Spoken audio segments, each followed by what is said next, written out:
Subcommittee, Mr. Griffith, for 5 minutes. Thank you very much, and I apologize that I've been upstairs doing an oversight investigations hearing, but that has now concluded. And I know that you all have talked some about grid reliability, but I'm going to ask a couple questions in that direction. I don't think these have been asked.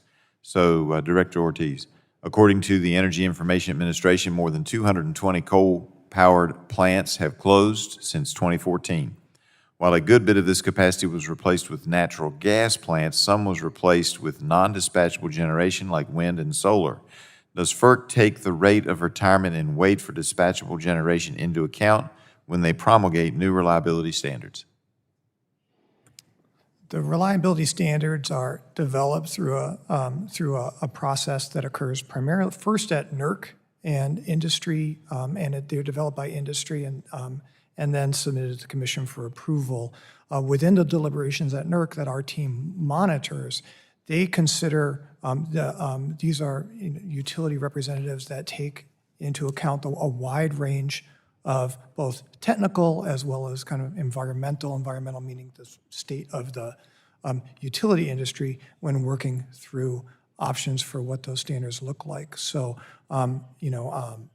not pointing to any specific standard, I can attest that the development of those standards is a very robust process that takes into account many, many factors. All right, I appreciate that.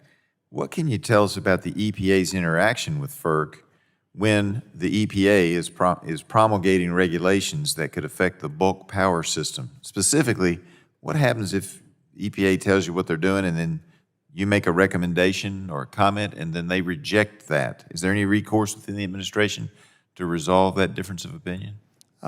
That's a legal question. I'm an electrical engineer, sir, so I would probably have to take that back and ask our general counsel's office to provide a more fulsome response. Well, could you do that for me? Because obviously, we're concerned about grid reliability, and we want to make sure that as we move forward, if there's a conflict in the administration, there's some way to resolve it, particularly if you all are saying that it may be affecting the reliability of our electrical system. Okay. Thank you. I appreciate that. So I'm a proud sponsor or co-sponsor of Representative Hudson's bill where we're talking about here today on banning the increase in transformer standards.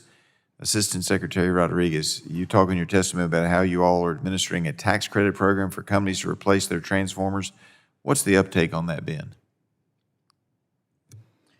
I apologize for not knowing that information as I sit here today. I would have to go back and ask the MESC office who is administering that program, but I will absolutely do that for you, sir. Be good to know if the program's being taken up. And as a part of that, and you may not have this information either, which is fine. I mean, folks back home may not understand.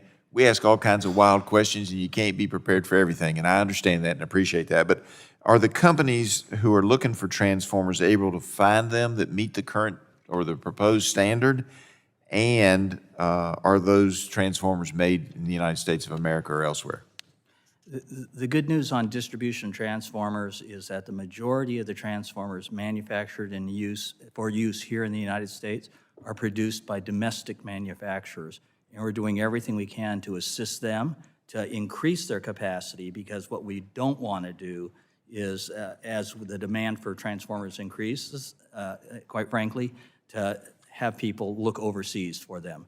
So the good news is that the MESC office is not just working on getting those incentives out there, but we're providing concrete, face-to-face support on everything from labor, it's hard. I don't know if you've been to a distribution transformer manufacturing facility. I have. Got several of them in the district. Excellent, as have I. It's hard work being done by good American folks who are doing really good work out there. Yeah. But it is also work that takes training. It's about a 6-month time frame before you get really good at it. And retaining those folks is not easy. There are other jobs out there that, quite frankly, aren't as hard. What we're trying to do around that is to ensure that we help the distribution manufacturers, which are local in nature, to try to expand their scope thing. And may I say this last thing, because it's important to me as. All right, you get it out, and I want to get something out quick Okay, before there my we go. time's out. But also to find veterans to work in these facilities. And so what I would say back is, my companies tell me they're having a hard time finding the electric steel, the steel that's used in those transformers, from an American source. There's only one left, and if we keep raising the standards, we'll have none. I yield back. Chairman,